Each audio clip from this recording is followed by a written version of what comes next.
Les enfants ont gardé leur allant et la séance de sport de cette classe de CP se déroule normalement. L'épisode de vendredi dernier, avec des odeurs incommodantes jusqu'à mener au malaise, est désormais un souvenir. On a eu quelques enfants qui étaient malades, donc je pense que certains ont eu aussi des symptômes, vomissements, etc.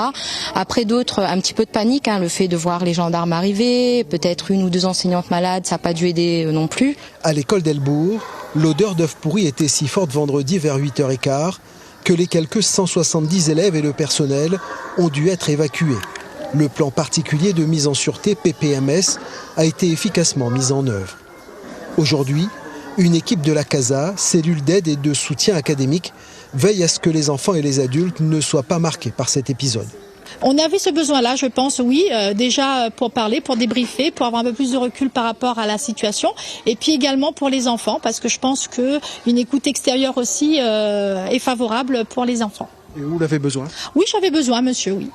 Les investigations effectuées écartent l'hypothèse de la défaillance de la fosse septique, d'autant que l'odeur a été présente déjà dans la nuit, selon certains riverains. Elle a aussi affecté une zone plus lointaine que les environs de l'école. Vous avez fait le lien avec le séisme la veille ? Non, pas du tout. On l'a entendu après, mais même le séisme n'a pas entendu. Le séisme, de faible magnitude au nord du cirque, ressenti la veille, pourrait avoir fait remonter des bulles de gaz dans cette zone hydrothermale. Dépêchés sur place, des scientifiques de l'Observatoire du volcan ont réalisé des mesures de l'air. Aucun gaz recherché, dont le soufre, n'a été détecté. L'analyse des données se poursuit. Ces résultats diront s'il s'agit d'un événement lié ou pas à l'activité volcanique.